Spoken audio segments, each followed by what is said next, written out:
Hi, this is Joe Gilmore, and welcome to my first video blog. The blog you're looking at can be found at batshitcave.blogspot.com under the blog archive for 2018 in the month of February. The topic of this particular blog is the December 8th, 2004 Auro Sevilla shootings, which occurred in Columbus, Ohio. If you're not familiar with this event, you can look up Dimebag Darrell on Wikipedia. You will find he was the guitar player for the band Pantera. His brother Vinnie Paul Abbott was the drummer for Pantera. The two of them had a falling out with the singer, Phil Anselmo. The two brothers then went on to form the band Damageplan.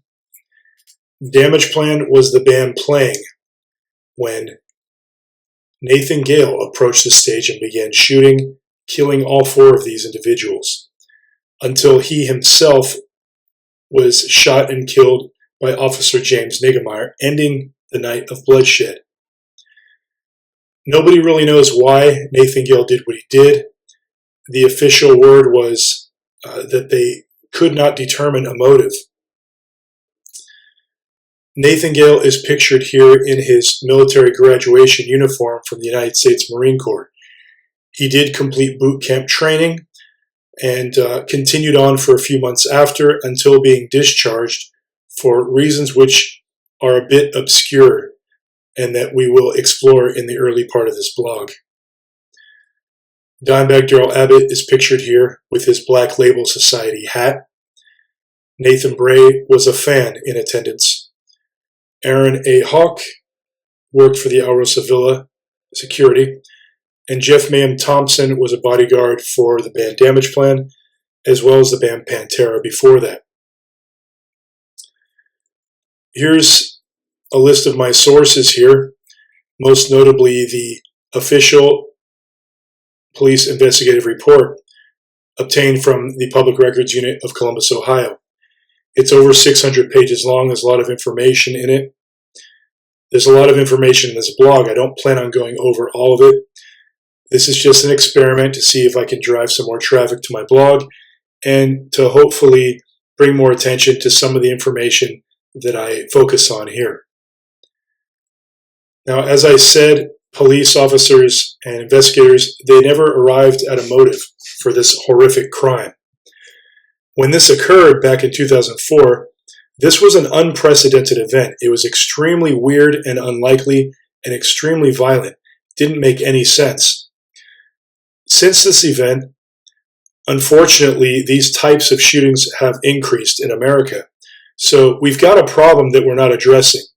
And part of my purpose in revisiting this type of event and going into more detail is to hopefully uncover more information so we can maybe learn something from it and prevent this from happening again. Because the thing is, individuals like this man, Sergeant Brett Mull, they may be very good at what they do, and they may care very much about what they do. But the fact is they're being paid, and at some point they have to close the case. So they don't have a personal invested interest in the topic. So they've got to move on to other cases. So that's where people like me and you come in, people who, are personally interested, personally affected, and we don't want to give up the search and we want to continue the investigation. So that's kind of where I'm coming from with this. Now, whatever you heard, whether it's statements made by Phil Anselmo to the press, allegedly threatening the Abbott brothers, or whether it's Nathan Gale's alleged paranoid schizophrenic condition, it doesn't matter what you heard anywhere. This official report here does not support any of those theories because they're saying we don't know. So they're not conclusively backing any theory. This image here is of the killer's mother, Mary Clark. She is the mother of the deceased shooter, Nathan Gale.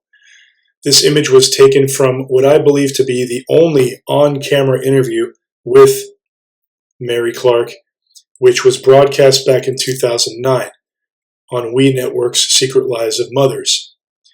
Last I checked, it could be downloaded for $1.99 from iTunes.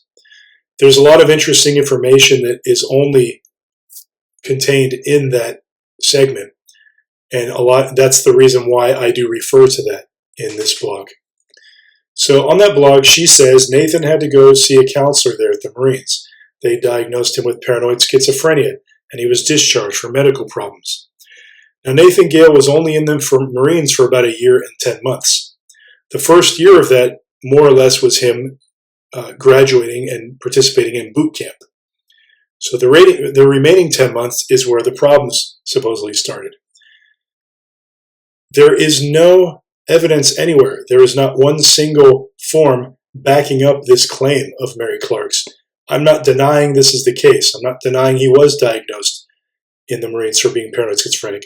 But there is no proof of it in the actual report, and we're going to look at that right now. It's the first thing we're going to address. So this is his discharge certificate from active duty, DD Form 214. Now, you would think this would have a conclusive explanation as to why he was discharged, but it really doesn't. I mean, it does, but it doesn't necessarily reference a serious mental illness. Box 28, disability not in the line of duty. That tells us it was a disability that was the cause of the discharge, but it doesn't tell us what it was. A disability could be physical or mental. It's not specific. So we need to look towards these codes here and try and find out what those are saying. So box 26 has JFP1. What does that mean? I have no idea. I've never been in the military. I don't know what these codes mean. So I went online and I found definitions from thebalance.com and Touchstone Research Group echoing the exact wording on the form, disability not in the line of duty. There it is right there. It's the same dialogue. It doesn't tell us anything. It's just redundant information. But if we look at RE3P, we do find a definition from jointhemilitary.org. Personnel separated with disqualifications, eligibility, not eligible unless a waiver is granted. Presumably, these are the circumstances under which Nathan Gale could re-enter into the military. So this tells me that they're saying, we don't want you back, Nathan. Thanks, but no thanks. Thank you for your time. Don't come back. But Touchstone Research Group gives us an extended definition going into a little more detail, citing physical disability, obesity. So how much weight do we put in these definitions? Well, this is directly referenced in the administrative notes, which we're going to look at right now. So these are the two administrative write-ups that are in the official file. Now, you have to click on these, and then it'll sort of come forward, and now it'll be at the correct resolution. These were saved at high resolution. So now you can save it to your computer and blow it up, and you will see it at a pretty good resolution. If you don't click on it first, it's going to look all blurry and messy. So that's an important point. Unauthorized absence at 0800 on Saturday, February 15, 2003. Corrective action concerning this matter is to be where you were told to be when you were told to be there, looking like you were supposed to look. I am advised that failure to take corrective action and any further violations of the UCMJ may result in judicial or adverse administration separation. I was advised that within 5 working days after acknowledgement of this entry, a written rebuttal may be submitted and that such a rebuttal will be filed in the document side of the service record book. Sorry, this is blurry for me to see. I choose not to make such a statement. That's his initials there, NG. He's making it known that he understands what they're saying, that he's not going to make a written rebuttal to this write-up here, and he signs his name. So we've got a date, February 15th, 2003. Be where you're told to be when you were told to be there. He's slacking. He's not showing up on time. He's not acting like a Marine. This is after he graduated boot camp. So he's slipping up. And he's being threatened with administration separation. That means discharge. That means they're threatening to fire him. And there's no reference to a mental illness here. They're threatening to fire him on the basis that he's just not showing up on time. So it's pretty specific, I think. Now, this date stamped here, March 3rd, 2003, I don't really know why that's there. I thought about that for a while because look, February 15th, 2003, that's almost a month later, or a good 3 weeks or so. So why is it there? Well, if you look back in my sources above, you will see that I mention a book called A Vulgar Display of Power, Courage and Carnage at El Rosavilla by author Chris Arnold. Now, this is the only piece of journalism I found anywhere that seems to go into any detail regarding Nathan Gale's diagnosis as mentally ill in the military. It's the only place I've ever seen it. And in that book, he says that on March 3rd, that's when Nathan Gale was entered into a mental ward because he was acting crazy, and his peers were noticing. So he was in there from March 3rd to March 10th, according to the book, and he was determined to be a very disturbed young man. They then began a regimen of giving him prescriptions such as Zyprexa. There's a lot of detail in the book. So I just thought it was very interesting that that is the exact date the book says he went into the mental ward, and here it is stamped onto this form. I don't quite get why it's on there, but I just thought that was something worth mentioning. So getting back to the weight issue, the obesity I mentioned earlier, I did digress there a bit, but you'll see why. This is another administrative write-up. Failure to maintain the standards set forth and violating MCO 6110B. That's a reference to his weight. If you look that up. Your weight of 243 pounds measured on April 15th, 2003, they put the year first there, the month second, the day third, is 23 pounds over your maximum allowable limit of 220 pounds. Your body fat is measured at 29%, is grossly over your max allowable limit of 18%. Specifically, you have failed to maintain your weight and body fat percentage. It can be concluded that the condition is because of apathy or lack of self-discipline. Now, that can't really get any more specific, right? Talking about his weight, he's too fat. They're also threatening administrative separation later in this write-up here. They give him the opportunity to rebut in written form. He declines again, and he signs it, so he understands what they're saying. Now, look at the date, April 15th. We just got done looking at the last form, which had March 3rd stamped on it, and I explained that that was the date Chris Arnold claims it was discovered he was mentally ill. So if he was discovered as being mentally ill, severely mentally ill, very disturbed young man was the quote, then why, a month later in April, are they acting like that they don't know that? They're making a reference to his mental state here, apathy or lack of self-discipline. Well, that's not fair if he has a mental handicap. If he has a mental handicap, that's the reason why he's slipping up. But no mention of it. So it sounds like whoever wrote up this form is not aware of a mental issue. So I'm just pointing out the contradiction there between this book and what's in the actual report itself. Make of that what you will. I just thought it was important to point out. So let's move on here. Here are some faxes. Now, Detective William Gillette was the detective assigned to this case, to the El Rosavilla shooting, and the shooting was on December 8th. This is December 16th, so this is a few days later. So he's contacting the United States Marine Corps. That's why this symbol is here. That's the Marine Corps symbol.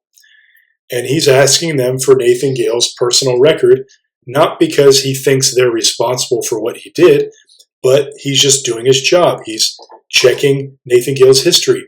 Is there anything in his history that might indicate the horrible, ridiculously violent and unprecedented event where he shot a bunch of people?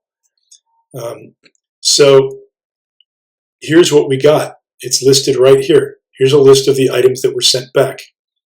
Report of separation, DD Form 214. We just looked at that. Administrative remarks, we just looked at those. We only saw 2. There might have been more, but there was only 2 in this file. And they didn't say anything about a mental illness. Enlistment contract, DD Form 4, and record of military processing. Okay, I believe those 2 forms are later in this blog. Now look at this note here. This is from the individual at the Marines talking to William Gillette. He served on active duty less than 2 years. Therefore, there are not many documents on file. The remaining documents basically have to deal with miscellaneous admin information, blah, blah, blah. So this individual is saying that in addition to these forms that we just looked at, there really isn't much to show you, Detective Gillette, just some miscellaneous forms. Now, if a detective faxes you and you're working at the military records department, and that detective says one of your former recruits that you discharged is a suspect in a very serious murder, are you going to withhold information regarding his diagnosis of paranoid schizophrenia? Of course not. That would be absurd. You know, that should be in bold letters here. Yet, there is absolutely no reference to it here. It's almost as if the individual on the other end doesn't even know about that diagnosis. So let's move on here. Detective Gillette sent a different fax with a cover letter specifically requesting medical records. Now, these records, I don't believe are anywhere in this report. I didn't see anything referencing medical history, visits to the hospital and such, nothing. So they must have been redacted from the report. The thing is, there's something called an OMPF, Official Military Personnel File. Now, you would think that the OMPF would have everything to do with that recruit, that veteran, but it doesn't. The medical record is kept separate. How they decide where the line is drawn between a personal record and a medical record, I don't know. I've been to the VA website and I looked this up, and it does indeed confirm that medical records are often kept in a different building, and they're moved around over the years. So this is an interesting topic you can look into. I did email the author of that book I mentioned earlier, Courage and Carnage at Alvaro Sevilla, and I asked him, how did you get these documents that have all this detailed information on Nathan Gale being diagnosed and found to be very disturbed and all these prescriptions they gave him and such. I also found it interesting that Nathan Gale spent about 8 months in the military after he was already discovered to have a mental condition. What were they doing for those 8 months? You know, giving him drugs to see how well he'd do, to see if he, I mean, I don't know. On one hand, it's like they're giving him a chance. On the other hand, is this a sick experiment? I mean, I don't know how these things work, but I'm just a guy trying to make sense of it all. Anyhow, Chris Arnold explained to me that Nathan Gale's mother gave him access to the records, and that's how he knew about all this. That's where he got all the information. So I went and contacted the records department to see if they just simply, forgot to include some stuff. And the individual, this is a direct quote from the records department of Columbus, Ohio. Unfortunately, those records are not public record. They are protected under the HIPAA and Sunshine Laws for the state of Ohio. Records pertaining to diagnosis and treatment under ORC, yada yada. Suffice it to say, he did have mental issues which brought about an early release from the military. Well, that's funny. I didn't see anything in my forms that referenced a mental issue other than apathy and lack of self-discipline. So I emailed back and asked, what do you mean? Mental issues, suffice it to say it, acting as if it's obvious. And that individual emailed me back and basically said, in so many words, that they do have additional forms, but they can't release them. They are essentially classified from the general public. So then I said, well, how did his mother get a hold of them? I emailed back. I said, how would Nathan Gale's mother be able to get a hold of such forms? Here's the response. The only way his medical records would ever be released would be with a subpoena, which we did for court action. These records were part of the homicide package and were available only to the prosecutor presenting the case to the grand jury. Okay, now what this is talking about, I presume, is the case involving Officer James Niggemeyer, the guy who shot Nathan Gale dead. He had to stand before a grand jury, and they had to make sure that he was in the right in shooting Nathan Gale. Everyone knew he was in the right, but they still had to perform a trial because it's a very serious thing when an officer shoots a civilian, regardless of how obvious the circumstances are. So that was the only circumstances under which, according to this individual, those particular medical records were released. They then go on to say, I don't believe even his mother could get a copy of the records from the military, and if she was able to get the records, they would be so heavily redacted, they would probably be useless. So, the military has very stringent rules on Freedom of Information Act requests, even more than we have. So this person, may be wrong, but this person works at the records department. This is what this person presumably does every day. I think if this individual says that it's highly unlikely Nathan Gale's mother could get a copy of those records, I think there's some weight. There's some weight to that opinion. On the VA site, I did a little bit of research, and it appears that you can obtain the health medical records of a veteran if, number one, you're the veteran yourself, or number two, you're the next of kin, or number three, the veteran or the next of kin gives you written permission. But even then, that's no guarantee you're going to get the records or that they're not going to be heavily redacted to the point of being useless. So I'm just putting a question mark here, and I'm leaving it up to you to decide what to make of all that.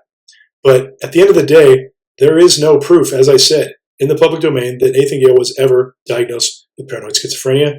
And the military, when they addressed the public, they said, we can't talk about that. So in this next section, these are pictures that are included in that television show I mentioned earlier, showing Nathan Gale as a child. While they show these pictures, Mary Clark, his mother, explains that the father left early and that Nathan Gale took it pretty badly. She explains he got into the drug scene, started taking drugs, started hearing voices around 18 or so. So, according to his mother, Nathan Gale showed serious signs of mental illness pretty early, before he was in the military. Here's Nathan Gale. Look at his thick glasses. He had horrible eyesight his entire life. This person here, I'm not sure who that is, but I assume it's one of his brothers. Nathan Gale had at least 2 brothers, maybe 3. We've never heard a single word from them in the press. Now, if you're looking for a motive as to why someone would do something like this, the first people you would want to speak to are the ones who knew him best, and those would be the people who grew up with him, his brothers. Why is there not one single interview with his brothers anywhere, or his father? It's as if they don't exist. Notice how different Nathan Gale looks without his glasses. This was just after or just before completing boot camp. Nathan Gale came home to visit his mother. Look how skinny he is. Look how normal he looks. Look how he looks like a good guy. This is when Mary Clark, according to the book that I mentioned, Courage and Carnage at El Rosa, this is supposedly when she bought him the gun as a present. She bought him a gun because he had mentioned that he wanted one. This is in the book. This is not in the report itself.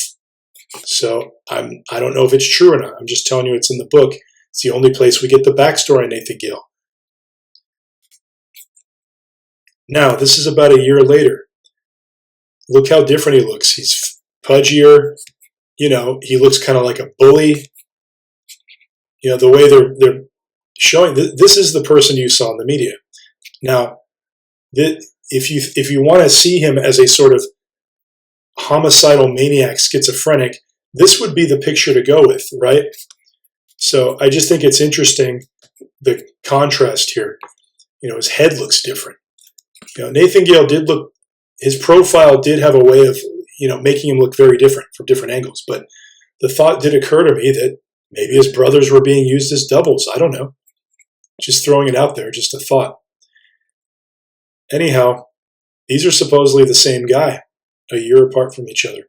He was on the Lima Thunder football team. He joined a football league after he was ejected from the military and diagnosed with paranoid schizophrenia.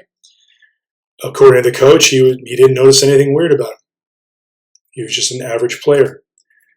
Now, this was in the same television segment I mentioned earlier, and this was taken near the time that he went on the shooting rampage. Notice the Hawaiian shirt. Now, it's a bit blurry, but I want you to take notice of the colors here and how clear they are. You can see the color separation. They get a little blurry here, and there's his glasses. He's still wearing glasses, no contacts. The reason I'm pointing out these colors is because look at this tattoo here. Take a close look at it and try and figure out what you think it is. Try and figure out if it looks like anything. Now look at this line here and how clear it is. That long line right there. What is that?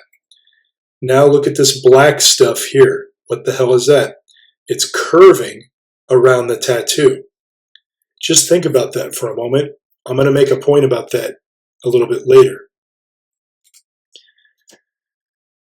The only camera footage, as far as we know, pertaining to this event, other than still pictures, is the video camera that was supposedly sitting next to the drums. There's the drums there to the right of the drums. So if you're Vinnie Paul playing drums, the camera, Dimebag Darrell's camera, was sitting to your right, filming everything. The bass player is to the right of the camera. Notice there's no one in the band in this picture. Okay, for some reason, every time Nathan Gale enters the video here, the other band members just disappear. None of them saw him coming, according to their own accounts.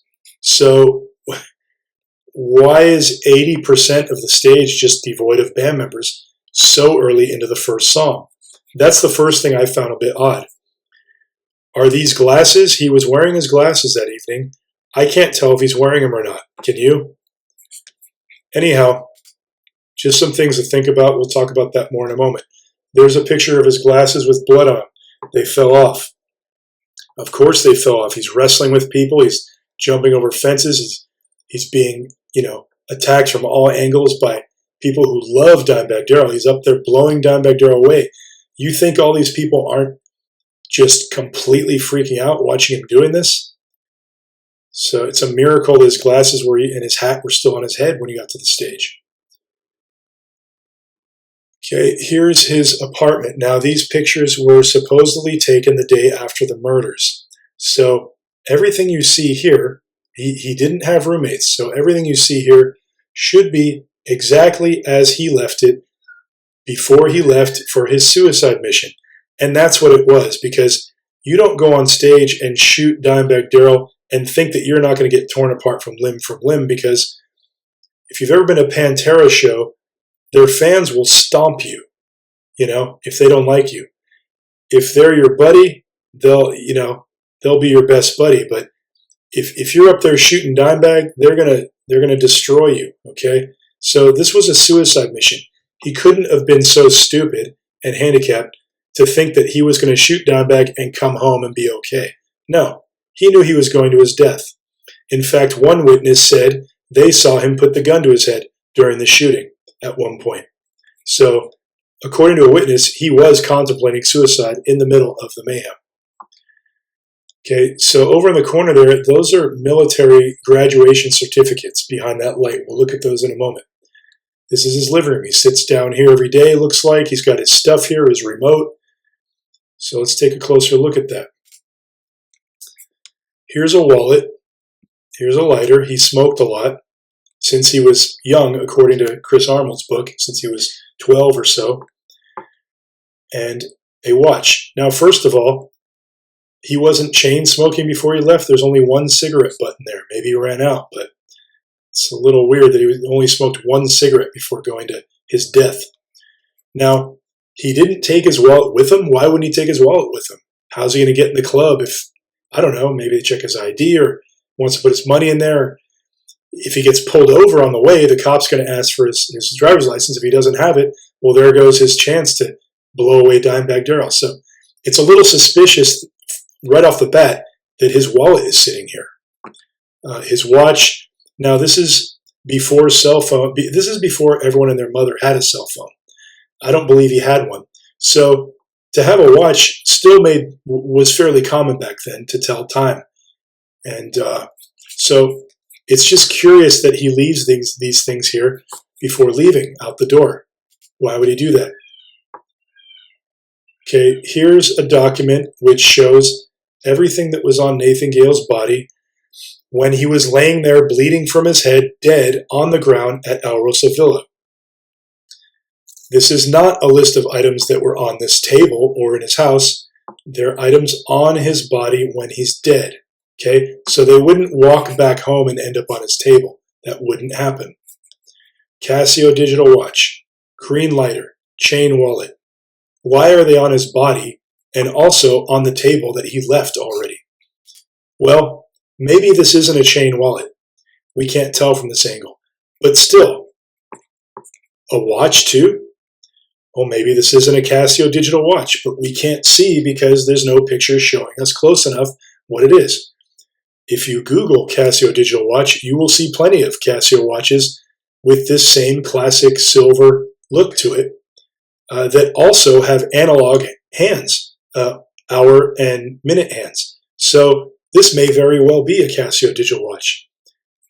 Okay, green lighter, he had a green lighter on him when he's dead. So the thing is, if he went to the El Rosa Villa and didn't shoot anybody and chickened out and just came home, well, he'd come here and sit down, he'd put his watch down, he'd put his green lighter down, and he'd put his wallet down, and now what would you be seeing? You'd be seeing 2 wallets, 2 green lighters, and 2 watches. Do you see why this is bizarre?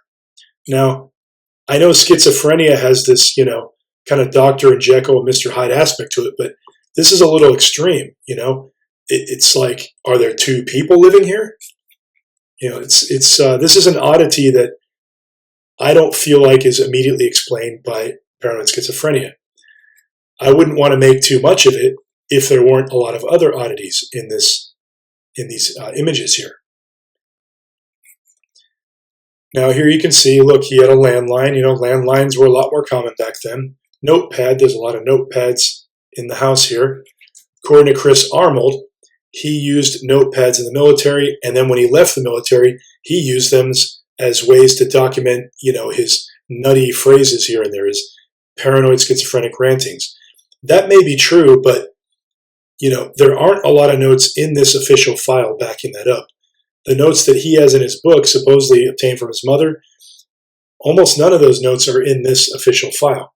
I'm not calling those false. I'm not saying it's a lie. I'm just, I'm comparing what's in the official file to what's in that book. And I'm just saying, it doesn't always match up. It doesn't always correspond. Portable CD player. A portable CD player was also found in his car. He had 2 of these. He also has a boombox in his bedroom. Yet, there is not one single music or band CD or vinyl or anything anywhere in his apartment. The investigators even reported that specifically there was no Pantera music in the apartment, period, in any form. A little strange considering he was supposed to be an obsessive Pantera fan. Now, when you walked into his house, into his apartment, this rusty, ancient-looking weight set was right in front of you. Now, how does a weight set get this rusty and look like this? From sitting in storage in a room that was where there was moisture.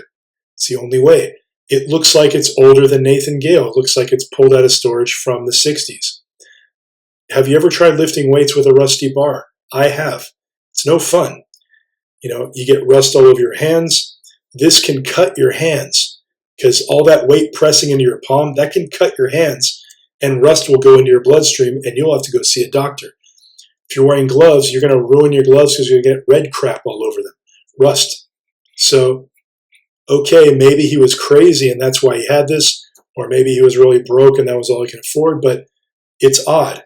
It looks like it was placed here, taken out of storage recently. I don't know about recently, but taken out of storage and placed here. VHS. These are DVD-Rs right here. You can see the labels are all the same. These aren't music CDs. We'll talk about those in this next part here. This unit on top of his TV, That's a VHS player, but it's also a converter that converts VHS to DVD. I used to have a similar unit myself. If you blow this picture up, you'll see that's what it is. Now, what is the point of this picture? So you can look at half of the blind and go, wow, there's a blind, there's a pencil. The only thing of interest in this picture is up here, but the DVD is more than half cut off, and this DVD RW is, you can't see it. So I finally sat down and cropped it and adjusted the contrast so we can see what this is. Now, this here, where this yellow line is, that says Nathan Gale. I don't know what this says up here. Can't read it. This second line says Lima Thunder. Lima and then Thunder. So what this tells me is that he has videotapes, VHS tapes, that were taken on camcorder of him playing football with Lima Thunder. He's converting them to DVD RW. Why is he cataloging games to be watched in the future if he plans on going on a suicide mission? This is evidence that he wasn't premeditating the shooting, that he was planning on being alive for at least more than a day or two, a week or two. Here's the movie he was watching. It's a comedy. He was watching a comedy in the time, days and weeks before the shooting. Now, Nathan Gale was extremely proud of being a Marine, at least according to the evidence, because he has these prominently in his living room where he kicks back every day. So whatever the circumstances regarding his discharge were, they weren't enough to him to want to turn these around and forget all the oaths he took. Which brings me to an interesting point. Let's look at his recruitment form. Here's what you have to sign when you sign up for the Marines. I, Nathan Miles Gale, do solemnly swear or affirm that I will support and defend the Constitution of the United States against all enemies, foreign and domestic, that I will bear true faith and allegiance to the same, and that I will obey the orders of the President of the United States and the orders of the officers appointed over me, according to regulations and the Uniform Code of Military Justice, so help me God. Nathan Gale swore to uphold the Constitution and protect the citizens of the United States. What did he do? He went out and did the exact opposite. He slaughtered in an unprecedented, violent manner. Slaughtered, did the exact opposite of what his oath stated. Yet here he is revisiting these oaths in the form of these, certificates. Okay, Nathan Gale passed the automotive organizational maintenance course. He wasn't stupid. He had a grasp on basic math. He was somewhat of a mechanic. The point isn't, I'm not trying to defend him, saying he didn't do what he did. I'm not trying to say he was a good guy. I'm not trying to say any of that. Just saying he was competent. He wasn't just completely nutso, batshit crazy. There's a lot of evidence that his head was on straight here, other than the slaughter, of course. Nathan Gale had 3 tattoos. This one was on his shoulder, United States Marine Corps. Look how detailed it is. Again, symbolizing the pride he had in the oath he took to defend his country. The other 2 tattoos he had was a Grim Reaper tattoo on his left bicep and a barbed wire tattoo. Now, you remember that picture we looked at earlier where I said, look at that tattoo and see if you can figure out what it is and look at these lines and such. This is a close-up of that picture. You can see how blurry it is, but you can still make details out. There's his shirt. There's where the shirt ends. There's his arm. Now, what the hell is that? Does that look like that? It's supposed to be the same tattoo. How blurry does this picture have to be to make this tattoo so unrecognizable to the point where it looks filled in? Okay, that doesn't look like the same tattoo to me. It looks like someone drew this in with a marker or something. And it looks like they put this line here to make it look, to obscure it. Look how clear this line is in comparison to these other lines. Okay, there's something fishy about this picture. there's something else also that I didn't point out earlier. Look at how this picture is cropped. It's not cropped on the left side, but it's cropped hard on the right side. That also happens to be the side where the most important details are, because this is his forearm, and this is where this tattoo is. Kind of pushes everything off to the side so we don't focus too much on it. I think that was probably done on purpose, because I have a feeling that if you could see this entire forearm, there might not be a barbed wire tattoo there. Now, if this tattoo is not that tattoo, there's no way this could be the same person. This is the autopsy photo. That's Nathan Gale's dead arm we're looking at. Okay, another curious detail is this is an outline of a tattoo. This is an unfinished tattoo. He had plans to finish it. So here's more evidence that he wasn't planning on being dead. He wasn't premeditating this murder spree he went on. Again, maybe that's explained by his paranoid schizophrenic condition, but are you starting to see why it's so important to confirm this paranoid schizophrenic condition? Because if he wasn't paranoid schizophrenic, then what explains what he did? Okay, are we just going to throw our hands up in the air and say, I don't know? We got to keep looking. If we really care on a personal level, why stop the investigation like these, Sergeant Brett Moles and people like that? They've got to move on. We don't have to. We can keep looking. There's plenty of evidence out there still to be scrutinized. Here's his closet. This is taken from the official report. Sports jersey. There's the Hawaiian shirt. Camouflage pants. And up here is the box his gun came in. Again, it looks like the closet of possibly your typical redneck, but nothing indicating a heavy metal fan, much less obsessive Pantera fan. Although one individual did contact me regarding this blog, stating that he knew Nathan Gale and confirmed that he was a Pantera fan. Okay, I'm not denying he was, but I'm not seeing where the obsessive part comes in, at least not in the official report. Now, why are his clothes arranged this way? According to Chris Arnold's book, Nathan Gale moved into this apartment in January, when he was right after he was discharged from the military. So he didn't just move in here, according to that book. Again, the official report doesn't say anything about this. So Chris Arnold could be mistaken, but he's supposedly speaking with the killer's mother, so he would know, I guess. So why does it look like he just got back from somewhere, or he's about to move out? Or it's just very curious if you look at this. These are snowboarding boots. There's gloves stuffed in them in the other pictures. It looks like he just went recently. Snowboarding is a social activity. Mary Clark stated Nathan Gale had no male or female friends directly in the report. Those are direct words from her. So if he had no friends, who was he going snowboarding with? It's a social activity. Now, this bin doesn't look like a laundry hamper to me. Why are his clothes stuffed in it this way? And why is a nice clean pair of pants folded right on top of this grubby storage bin? What's inside here? I mean, was he planning on going on a trip? I don't think so. He was going to be dead. Why would he be planning anything? Now, Nathan Gale did do tree work, and there's evidence of this in the report. We'll look at that in a minute. He has a uniform for the tree work that he was doing. If you've ever known somebody who's in the cannabis industry who grows weed, who grows plants, you will probably recognize bins like this because they're very handy. You can throw leaves in them. You can throw your bud in there. They're very handy, and they turn green. They get very grubby.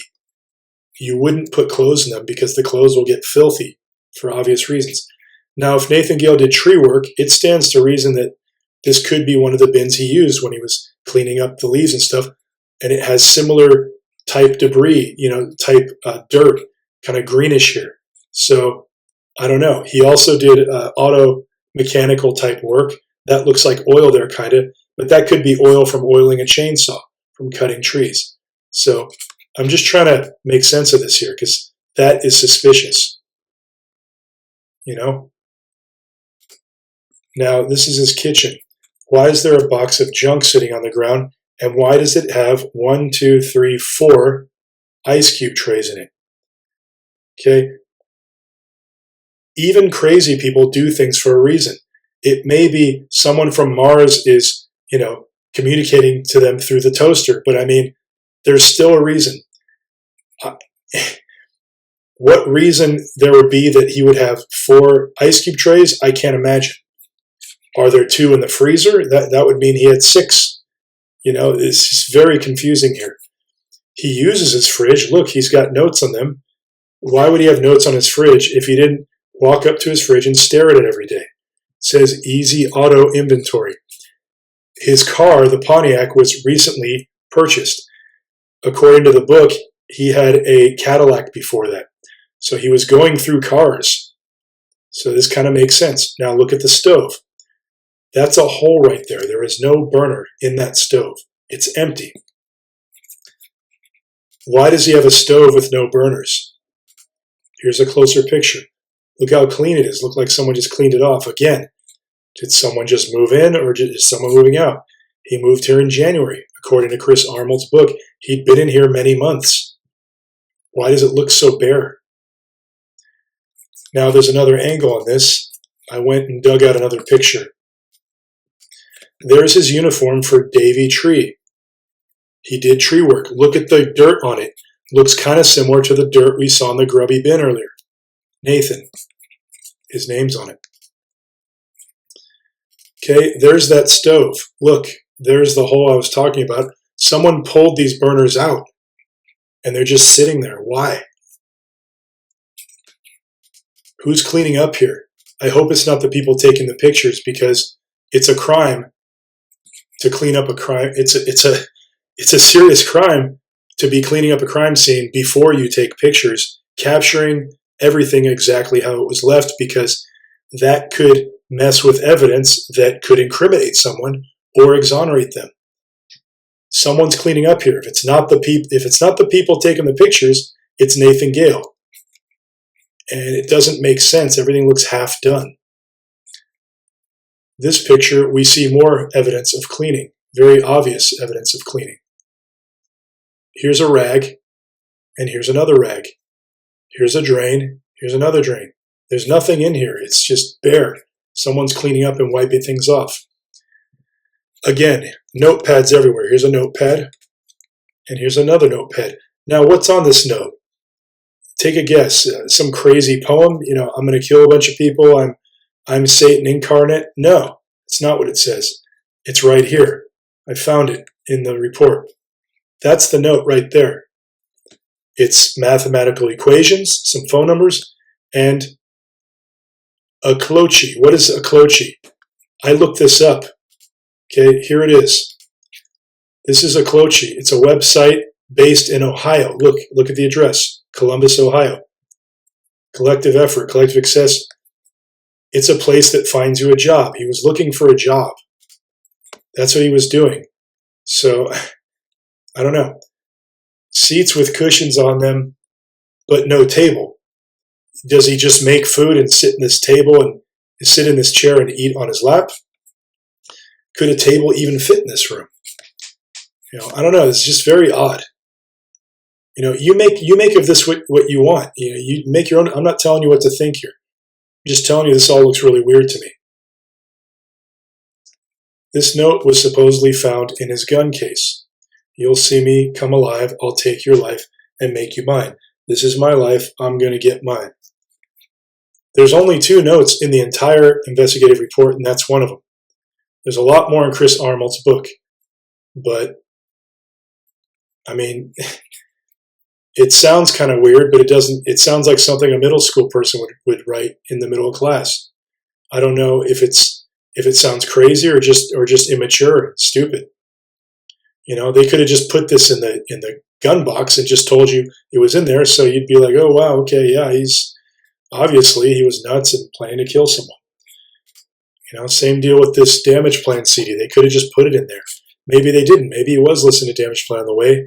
But it's just funny that they didn't find any Pantera music anywhere, just anywhere in his apartment. But there's a nice, clean Damage Plan CD sitting there right in his portable CD player in his car. He had 2 of these, by the way. There's one in the apartment also. He had 2 of these portable CD players. Why does he have 2 of everything? His car looks pretty bare. He did recently purchase it. His mom helped to buy it, I guess. Looks kind of bare, like someone just vacuumed it out recently. I guess that would make sense if it was recently purchased, but it just seems kind of bare for a guy that was a homicidal maniac. Here's the front seat. Looks kind of bare except for these clothes. I don't know what these clothes are used for.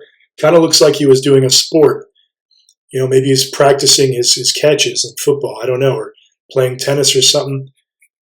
This looks like sport clothing, just kind of thrown in there. All right, yeah, I'm done. Now I'm going to go blow away Dimebag. Just kind of, I don't know, just trying to piece together the story here. Now, he was a heavy smoker, as far as we know, but there's not one cigarette butt in that ashtray. There might be, but you can't see it. He wasn't chain smoking before, while he was driving and thinking about what he's going to do, thinking about his night of slaughter. We saw one cigarette butt in his ashtray at home. Witnesses said they saw him pacing out in front of the club smoking. I'm not seeing a sign of a nervous smoker here. Maybe he wasn't nervous. Maybe he was just that cold. Maybe, Dr. Jekyll, Mr. Hyde really was, what was going on there. Here's his birth certificate. Absolutely no parents' names on it. I find that very strange myself. I don't know about you. September 11th, 1979. Born September 11th. In the book I keep mentioning, Chris Arnold's book, he says Nathan was 11 pounds, 11 ounces when he was born. Is this a sick joke? Born September 11th, 11 pounds, 11 ounces. It kind of feels like it's almost a joke on the person who's researching. Maybe it's just a coincidence. I don't know. Supposedly he joined the military because of September 11th. He thought Marilyn Manson was responsible and he needed to go over to Iraq and find his secret lair. I don't know. That's part of the background narrative. It's not. It might be somewhere in this file, but you'll find it out there in the media, that theory of his. Newly issued driver's license, issued 9/23/2004.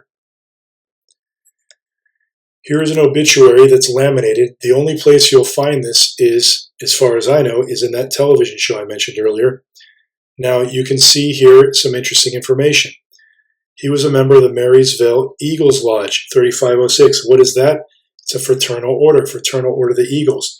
Again, his mom said he had no friends, male or female, yet he was joining a fraternal order. That's a social activity. There's all these initiation requirements and rituals. If you read about this, your application will be read at a regular RE auxiliary meeting and you will be interviewed by local membership committee. When the vote is concluded, you will be notified and asked to present yourself for the FOE initiation ritual. Go read all this. How did he do all this when he was losing his mind, paranoid schizophrenic? He needed 2 sponsors. Who was sponsoring him? Who looked at Nathan Gale around this time and said, he's an upstanding man? And why is Nathan Gale trying to get into these established, organizations where oaths are being taken to, look at this, It was designed to teach candidates for membership the highest standards of human conduct expected of us. I mean, this is some serious Dr. Jekyll, Mr. Hyde stuff. He's trying to join this organization that is all about high human conduct. He already took an oath in the military. Now he's taken other oaths. Like, I swear I will be an example for society. Turns around and blows away a bunch of people. Supposedly Mary Clark, Nathan Gale's mother, worked at the lodge there as a bartender. And there's a quote, there's several quotes in Chris Arnold's book where she supposedly mentions Nathan Gale just sort of nonchalantly telling people at the lodge that he was diagnosed with paranoid schizophrenia and she's expressing annoyance that he's just telling everyone. Why are you telling everyone about what happened to you there? Okay. Now, the reason I'm mentioning that is if he's just so easily telling everyone what a nut he is, how did he get admitted into this fraternal order? How did he pass all their tests? That, to me, is extremely contradictory. Doesn't make any sense. Again, this isn't in the official file. It's only in the book. Okay. Oh yeah, almost forgot. Target practice. Now, look at this. He loves snowboarding and target practice. Okay. First of all, that's very morbid. Okay. He was practicing target practice when he was shooting those people and killing them. Why would you memorialize your son this way? That's extremely odd. Additionally, she bought him the gun. That much is confirmed in the official report. She bought him the gun. Now, Chris Arnold states in his book that the gun was sitting in her closet on the top shelf. When Nathan Gale was discharged, he asked about the gun. Now remember, at this point, she knows he's paranoid schizophrenic because he told her. And up to that point, his love of target practice would have been limited to the Marines. So I don't imagine his mother really would have known about it yet. So, and Chris Arnold goes through a lot of detail explaining how Nathan Gale is going to target practice and he's improving his shot and he's getting better and he's preparing to get really good at shooting so he can go on his mission and blow away Dimebag. That's kind of the narrative that Chris Arnold paints in his book. But if she didn't know he took the gun, I mean, I guess she did, but if she did, why would she be okay with that? If he's hallucinating and walking invisible dogs, and I don't know, there's just something very weird, something missing there, I believe. So, getting towards the final section here. These are some of the last pictures taken of Dimebag. Some reports said his back was facing the crowd when Nathan Gale approached. I find that very interesting timing. Nobody saw him coming. Even though he got on stage before at their last show when they were near the area at Bogart's. What happened at this show, what Nathan Gale was doing is extremely bizarre to try and understand. He gets on stage and ruins a bunch of equipment, yet no one got attacked or hurt. It's the weirdest story ever. I don't get it. I'm not going to go into this, but you should go to the blog and read what these two brothers say. There were two brothers working the parking lot in front, and they both tell the same story about interacting with Nathan Gale. Yet, they both act as if the other was not present while they interacted with Nathan Gale. There's something not right about these stories, at least the way they sound when I read them.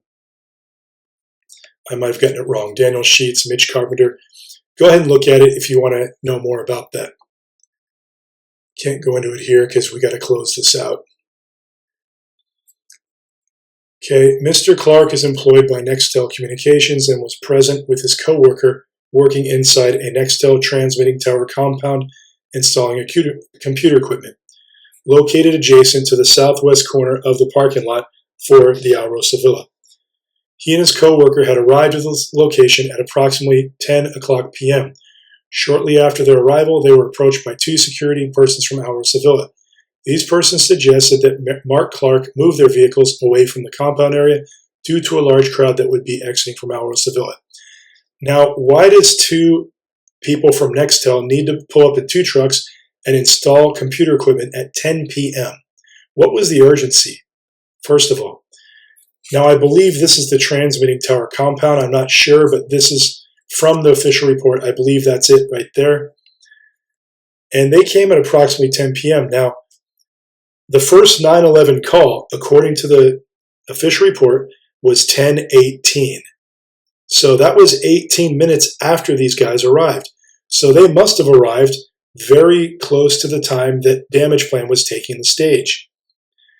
This is also very close to the time Nathan Gale was entering the club. So we're talking about a very slim amount of time here. How does all this just line up? Okay, there's something fishy about this.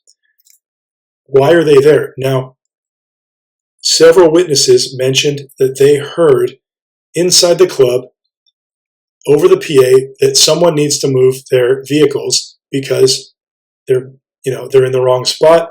And this was actually delaying the start of the show. And I chronicle that here using quotes from the report itself. There's reference to two vehicles. There's reference to multiple trucks. There's references to postponement. Now, if these two security guards approached the Nextel workers pretty much right after they got there, That means the Alrosa Villa already knew they were there. They already knew who they were. So why are they announcing over the PA several times that someone needs to move their vehicles as if they don't know who they are and threatening to tow them? Right? Now, maybe this makes sense. Maybe someone can explain this in a way that makes sense, but the way I'm seeing it, it sounds extremely fishy. Like, I don't know, they rolled up to create a diversion so Nathan Gale could get in. I don't know. I don't know what to make of it, but it sounds very strange to me. Okay, so now we're in the club and Damage Plan is playing. Remember the first picture we saw where Nathan Gale was right about here and we couldn't see any band members? Well, look, this is the same camera, same angle. We see Patrick Lackman, we see the bass player, we see Dimebag Darrell, we see all three of them. Yet when Nathan Gale approaches the stage, they all disappear. In front of Dimebag Darrell was a boom mic stand. We know this because these are the last pictures taken of him. There it is. They were only a few seconds into the first song, yet someone thought that the microphone was in the way and had to remove it. Why? Now, I've watched other videos of Damage Plan playing shows around this time at other locations, and it is common, as far as I saw, for a mic stand to be in front of Dimebag, even though he doesn't sing at all, at least during those first few minutes. And I have seen videos where they move it. It seems kind of odd, but there's something interesting in here from Mr. Gallagher. There's a quote from a witness here. Now check this out. Mr. Gallagher said that the band Damage Plan had just come out on stage and begun playing when a stage tech walked up to the microphone, which was being used by the guitar player, Dimebag Darrell. He observed a man, Nathan Gale, wearing a Blue Jackets jersey, coming from left side of the stage towards the middle of the stage, then stopped after seeing the stage tech and walked back. The stage tech finished working on the microphone, then the male wearing the Blue Jackets jersey walked directly towards Dimebag, put both hands on the handgun, and shot him. Now, how many of you were aware that Nathan Gale got on stage, then got off, then got back on? Right? Let's step back here for a minute. He jumped a 6-foot fence outside. He snuck in. The security guard in the parking lot saw him do this. People inside the club saw him do this. People said he was struggling over the fence. He gained this extra weight later. So, he wasn't a Green Beret. He was kind of an oaf probably, He was wearing a hat and glasses. He flopped over and, people allegedly helped him in. There were people allegedly cheering him on. These are in the witness accounts. So I'm not making that up. That's in the report. He then stops to have a conversation with someone outside. That is in the report. There is a witness who talks about it and even talks about something he mentioned, which they could not have known. Okay, that's something you can look at if you want to read the blog. It's a very interesting bit of information that I don't see anywhere else. Then he finally goes in the club, and the security guard guarding the door going in the club says, no way. He saw him sneak in. Nathan Gale gets by the security guard by using the magic words, "What's up?" And then he simply walks past the guy. I don't get that at all, but that's what it says. That's what the report says. He walks in or runs in, I don't know, starts going towards the front of the stage. Security knows he's snuck in. They're chasing him. Yet they can't seem to catch up to him as he's running or walking or striding or whatever he's doing, like a predator, like a panther stalking his prey. He gets about here. Now, Mr. Paluska relates that he grabbed him. He grabbed the guy, and this individual turned out and shot him. Mr. Paluska says he grabbed him while he was getting on stage. In fact, he got on stage. This isn't on the camera footage. If you watch the camera footage, when Mr. Paluska supposedly gets on stage, Nathan Gale's already over here, and there's this tackling going on, and you can't really make anything out. It's way over here. But he doesn't grab him. He gets here, and then he gets shot, and I'm sorry, it's a super fake like, I'm shot. And he puts like one leg in the air, like bad acting. It looks extremely fake. Go watch it if you can find it. Sorry to say, this footage appears, some of it must be reenactment footage because it doesn't match what the report says. Okay? Again, Mr. Paluska was the first one shot, not Dimebag. He got on stage. He saw a stage tech move the mic. Now, in Chris Arnold's book, he says Dimebag Darrell moved the mic, and that's why he moved it to the side, and that's why his back was facing the crowd. I find that to be a very odd detail because the report flat out says that it was a stage tech. You just saw it. Mr. Green said that. Now, who's correct? The witness at the club or the guy writing the book? I mean, I know where my money's at. I'm just saying, there's very strange contradictions there. Quite glaring. So his back's facing the crowd conveniently, I guess, when Nathan Gale finally gets to him. Nobody sees him coming. Just starts shooting. He's a sitting duck. Now, when Nathan Gale got here, by the way, do you see glasses? I don't know. I mean, it's amazing that his hat is still on his head. If he didn't have glasses, he couldn't see anything. He wouldn't have. There's no way he could have done this. So that's kind of an important detail. I wish we had better images, or perhaps the real footage instead of what I believe to be reenactment footage. He's got both hands on the gun. All he has to do is shoot Vinnie Paul and shoot Dimebag. Game over. Mission accomplished. Now you can go blow people away and do whatever you want. But no, he goes all the way to Dimebag, gets him in a headlock. Several witnesses saw this. Takes his hand off the gun, gets him in a headlock, shoots him. Why would he do this if he was so determined to kill him? He's risking shooting himself. He's risking security catching up to him. Security never catches up to him until he finally, he's already got lead in Dimebag before any security seems to get him. This guy wasn't a Green Beret, He was mentally handicapped. We're supposed to believe he was mentally handicapped, but yet we can believe, we're willing to believe he accomplished all this. But then we're also willing to believe he was completely out of his mind insane. It's possible, I guess, but it's just hard to swallow.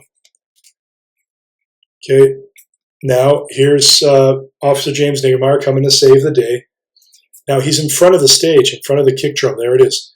Nathan Gale is already dead, according to his own account, because he shot Nathan Gale from behind the stage, not in front. So he had already shot Nathan Gale. According to his account, he was checking to see if he was dead.